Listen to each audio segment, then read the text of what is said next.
বন্ধুসকল আজিৰ ভিডিঅ'টো সকলৰ বাবে আমাৰ যিসকলে এডিআৰই 3rd গ্ৰেড আৰু 4th গ্ৰেডৰ এক্সাম দিছে বা অসম পুলিচৰ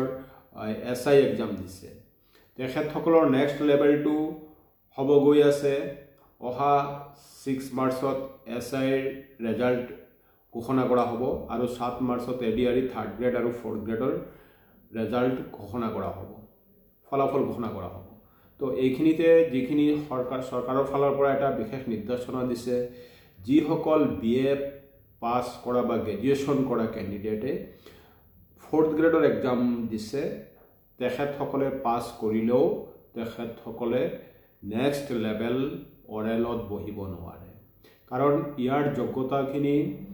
হায়াৰ মেট্ৰিক বা হায়াৰ সেকেন্ডাৰী দিয়া আছিল গতিকে যোনে যোনে গ্ৰেজুৱেশ্যন কৰা আছে তাত ভাবে 4th গ্ৰেডৰ পোষ্ট নহয় হে সৰকাৰে নিয়ম বান্ধি দিছে যিসকলে 4th গ্ৰেডৰ গ্ৰেজুৱেশ্যন কৰা সকলে 4th গ্ৰেডৰ এক্সাম দিছে তেখেতসকলক তদন্ত কৰা হ'ব যদিও পাস কৰে তদন্ত কৰা হ'ব আৰু তেখেতসকলে হেয়া সুযোগ নাপায় নেক্সট লেভেললৈ যাব আলোচনা কৰিম কাট অফ মাৰ্ক লৈ যে 3rd গ্ৰেড আৰু 4th গ্ৰেডৰ কাট অফ মাৰ্কটো কিমান থাকিব এতিয়া যিমান পোষ্ট আছে ইয়াতে কোনো কাট অফ মাৰ্কৰ সীমা নাই যে এখৰ এক্সাম দিছো এখৰ ভিতৰত 70 কাট অফ থাকিব বা 70% এতিয়া সাপোজ 1000 জনে এক্সাম দিছে তাৰ ভিতৰত যদি 70 মাৰ্ক 700 জনে পাইছে আৰু পোষ্ট আছে 100টা সেই কাৰণে 700 জনে সিলেক্ট নহয় ইয়াত কাট অফ মাৰ্কটো তেনেকাও থাকিব এটা পোষ্টৰ এগেইনষ্টত দুজন ক্যান্ডিডেট লোৱা হ'ব সিলেকশন কৰা হ'ব এতিয়া পোষ্ট যদি 100টা আছে তাৰ বিপৰীতে 200 জন টপ মানে যি 200 জনে টপ কৰিব সেই 200 জনক অৰেললৈ মাতি আনা হ'ব বা অৰেলৰ বাবে সিলেকশন কৰা হ'ব তো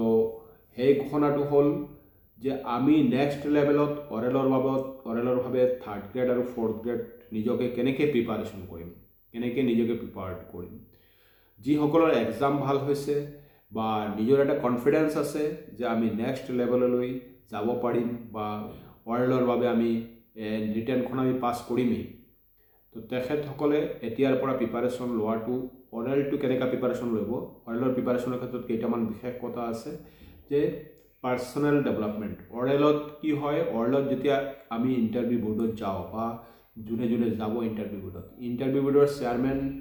সকলে কিহৰ ওপৰত কোৱেশ্চন কৰিব হেয়া হৈছে মেইন কোৱেশ্চনটো যিকোনো কোৱেশ্চন হ'ব পাৰে কিন্তু হেয়া নিজৰ আত্মবিশ্বাস আৰু নিজৰ সেলফ কনফিডেন্সটো হৈছে মেইন নিজৰ প্ৰিপাৰেচনৰ ক্ষেত্ৰত কাৰেন্ট এফেয়াৰ্স যিখিনি নিউজ পেপাৰ পঢ়ো বা কাৰেন্ট এফেয়াৰ্স পঢ়ো কাৰেন্ট এফেয়াৰ্সৰ ওপৰত নলেজটো ৰাখিব লাগিব আৰু নিজৰ যিখিনি সাবজেক্ট আছে এতিয়া যদি মেট্ৰিক কৰিবা মেট্ৰিক পাস কৰিছো মেট্ৰিকৰ তোমাৰ সাবজেক্ট কি আছে বা লিটাৰেচাৰ সাবজেক্ট কি আছে সেইখিনি সুধিব পাৰে বা লিটাৰেচাৰ সাবজেক্টছে এছামিজ আছে বা কোনোবা হিন্দী লৈছে তো হিন্দীৰ ওপৰত কিবা কোৱেশ্চন সুধিব পাৰে বা এছামিজৰ লিটাৰেচাৰৰ ওপৰত কোৱেশ্চন সুধিব পাৰে তাৰ ব্যাকৰণৰ ওপৰত কোৱেশ্চন সুধিব পাৰে তো তেনেকা সেই বস্তুবোৰ ভালদৰে চাই যাব লাগিব আৰু কাৰেন্ট এফেয়াৰ্সটো চাই যাব লাগিব তোমাৰ পাৰ্সোনেল ডেভেলপমেন্টটো কিমান আছে সেইখিনি চাব পাৰ্সোনেল মেনেজমেন্টটো কিমান আছে সেইখিনি চাব তো হেয়া হৈছে মেইন আৰু এসআইৰ কাৰণে যিসকলে এতিয়া নেক্সট লেভেলত ফিজিকেলত যাবলৈ প্ৰিপাৰেচন লৈ আছে তো ফিজিকেলত যোৱাৰ কাৰণে যোনে যোনে ৰানিং এতিয়া ফিজিকেলত প্ৰথম যোনে ৰিটেনত পাস কৰিব নেক্সট লেভেল হ'ব ফিজিকেলত ৰানিংটো পাস কৰিব লাগিব লং জাম্প আছে হাই জাম্প আছে এসআইৰ কাৰণে সেইখিনি পাস কৰিব লাগিব আৰু সেইখিনি কৰাৰ কাৰণে যোনে আগৰ পৰা আই কন্টিনিউটি নিজকে ট্ৰেনিঙত ৰাখিছে বা নিজে সেইখিনি চৰ্চা কৰি আহি আছে ফিজিকেল এক্টিভিটিজ কৰি আহি আছে ৰানিংটো সদায় কন্টিনিউ কৰি আহি আছে তো তেখেতসকলৰ কাৰণে ভাল আৰু যোনে কৰা নাই তেখেতসকলে এতিয়াৰ পৰা কমপ্লিট নিজকে প্ৰিপাৰেচন কৰি তোলক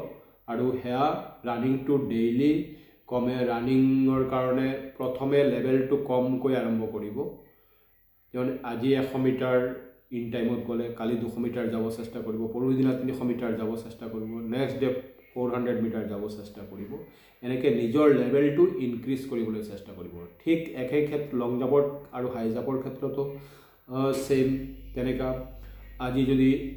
2 মিটাৰ যাব পাৰিছে কালি চেষ্টা কৰিব 3 মিটাৰ যাবলৈ এনেকৈ লাহে লাহে নিজৰ ষ্ট্ৰেংথটো আৰু নিজৰ লেভেলটো বঢ়াবলৈ ট্ৰাই কৰিব আৰু তাৰ ভাবে নিজকে গোটেই দিনটো প্ৰেক্টিছ নহয় প্ৰেক্টিছ কৰাৰ এটা নিয়ম বা ডিসিপ্লিন থাকিব লাগিব সেইমতে খোৱা বোৱা খাব লাগিব আৰু নিজকে ৰেষ্ট দিব লাগিব বা নিজৰ যিখিনি আমি বিশ্ৰাম লওঁ 8 ঘণ্টা মিনিমাম ভাল টোপনি হ'ব লাগিব তেতিয়া মেণ্টেল আৰু ফিজিক্যাল নিজকে ফুললি প্ৰিপেয়াৰ্ড কৰি ৰাখিব লাগিব তেতিয়া গৈহে আমি নেক্সট যোনটো ফিজিক্যাল আছে এসআই এক্সামৰ কাৰণে সেই লেভেলটো আমি ক্ৰছ কৰিব পাৰিম আৰু যোনে যোনে ৰিটেন এডিআৰই 3rd গ্ৰেড আৰু 4th গ্ৰেডৰ এক্সাম ভাল হৈছে বা নিজৰ এটা কনফিডেন্স আছে পাস কৰিব তেখেতসকলে এতিয়াৰ পৰা যিখিনি কাৰেণ্ট এফেয়াৰ্স আছে বিভিন্ন অল ওভাৰ ইণ্ডিয়া বেচিছ হওক অসমৰ যিখিনি হিষ্টৰী আছে অসম হিষ্টৰীখিনি বা ওয়াৰ্ল্ড যিখিনি কাৰেন্ট এফেয়াৰ্স হৈ আছে পলিটিক্স ওয়াৰ্ল্ড পলিটিক্স হওক কনস্টিটিউশনাল হওক বা আদাৰ্স ল'ৰ ওপৰত হওক জিঅ'গ্ৰাফিকেল সায়েন্স এণ্ড টেকনলজি গোটেই বিষয়খিনিৰ যিখিনি কাৰেন্ট এফেয়াৰ্স আছে সেই কাৰেন্ট এফেয়াৰ্সখিনি নিজে ভালদৰে এতিয়াৰ পৰা ষ্টাডি ৰেগুলাৰলি কৰিলে ভাল হ'ব বা কিছুমান কিতাপো আছে সেইখিনি আমি অৰেল কেনেকৈ সিট